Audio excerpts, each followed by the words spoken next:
So பிஜினை bed அனிமலாக வளர்க்குறாங்க. But அதிலிருந்து ஹிஸ்டோபிளாஸ்மோசிஸ்ன்னு நிறைய பேர் அதில் இறந்து கூட போகிறாங்க. ஸோ அந்த அதை பெட்டாக வளர்க்காம எப்படி ப்ரிவென்ட் பண்ணுறது? ஹியூமனுக்கு இருக்கிற நான் கம்யூனிகபிள் டிசீஸ் கூட பெட் அனிமல்ஸ்க்கும் வருது.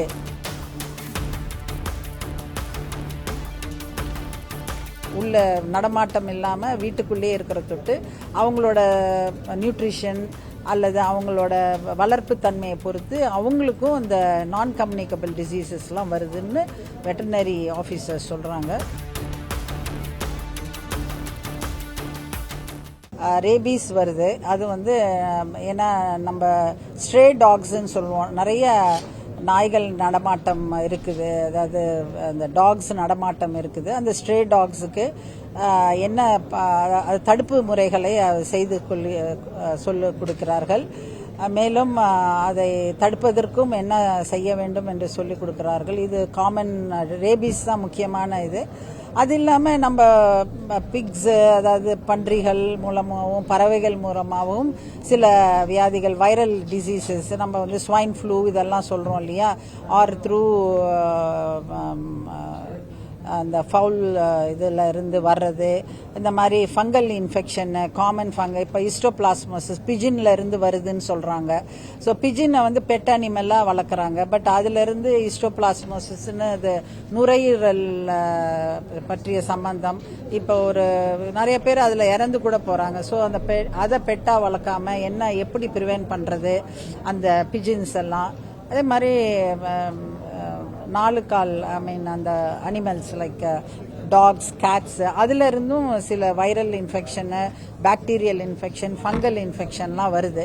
ஸோ அதையும் இங்கே கற்றுக் கொடுத்து அதை எப்படி ப்ரிவென்ட் பண்ணுறது. முக்கியமாக ரேபீஸ் தான் எனக்கு இங்கே தெரிஞ்சுது. அது இல்லாமல் ப்ருசல்லோசிஸ் ஆர் சால்மனல்லா, அதாவது சால்மனல்லோசிஸ், அந்த மாதிரி பல வைரல் இன்ஃபெக்ஷனும், ஸ்வைன் ஃப்ளூ, நிறைய இன்ஃபெக்ஷன் அனிமல்கிட்ட இருந்து டைரக்டா இன்டைரக்டா ஆர் அதை கடிக்கக்கூடிய பூச்சிகள், ஃப்ளீஸ் எல்லாம் இருக்கும்.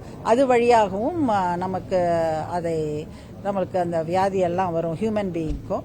ஸோ ஆனால் இப்போ வெட்டர்னரி டாக்டர்ஸ் என்ன சொல்கிறாங்க, ஹியூமனுக்கு இருக்கிற நான் கம்யூனிகபிள் டிசீஸ் கூட இப்போ பெட் அனிமல்ஸ்க்கும் வருது. ஏன்னா அவங்க அவங்களோட உள்ள நடமாட்டம் இல்லாமல் வீட்டுக்குள்ளேயே இருக்கிற தொட்டு அவங்களோட நியூட்ரிஷன் அல்லது அவங்களோட வளர்ப்பு தன்மையை பொறுத்து அவங்களுக்கும் இந்த நான் கம்யூனிகபிள் டிசீசஸ்லாம் வருதுன்னு வெட்டர்னரி ஆஃபீஸர்ஸ் சொல்கிறாங்க. ஸோ இதெல்லாம் ப்ரிவென்ட் பண்ணுறதுக்கு தான் இந்த கான்ஃபரன்ஸ் நடக்குது என்று.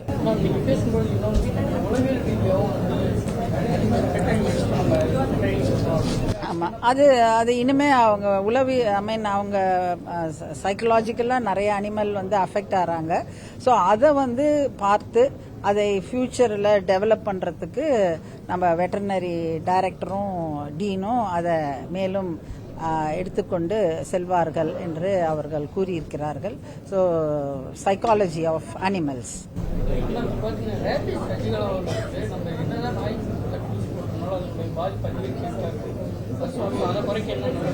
அதுதான் தடுப்பு என்ன பண்ணணும்னு அவங்க காஸ்ட்ரேஷன் பண்றாங்க, ஹிஸ்டெக்டமி பண்றாங்க ஃபார் பெட் டாக்ஸ். ஸோ அதை தெரியப்படுத்தணும். இப்போ அவங்களுக்கு ஆஃபீஸர்ஸ் இருக்கிறாங்க, அவங்களுக்கு தானுவாசை கான்டாக்ட் பண்ணால் கான்டாக்ட் நம்பர், அதாவது வெப்சைட்டில் போனாலே உங்களுக்கு கான்டாக்ட் நம்பர் இருக்கு. அந்த கான்டாக்ட் நம்பரை பண்ணிங்கன்னா அவங்க உடனே அந்த இடத்துக்கு அதை அந்த பெட் அந்த டாக், ஸ்ட்ரே டாக்ஸ்ன்னு சொல்றது, அவங்க அழைச்சிட்டு போய் என்ன பண்ணணும் அப்படின்றது அவங்க ஹிஸ்டெக்டமி, அதாவது ஃபீமேல் டாகா இருந்தால் ஹிஸ்டெக்டமி பண்ணுறாங்க, மேலாக இருந்தால் காஸ்ட்ரேஷன் பண்ணுறாங்க. ஸோ இது நம்ம மக்கள் தான் அதை தெரியப்படுத்தணும். செய்திகளை உடனுக்குடனும் துல்லியமாகவும் தெரிந்து கொள்ள சப்ஸ்கிரைப் பண்ணுங்க.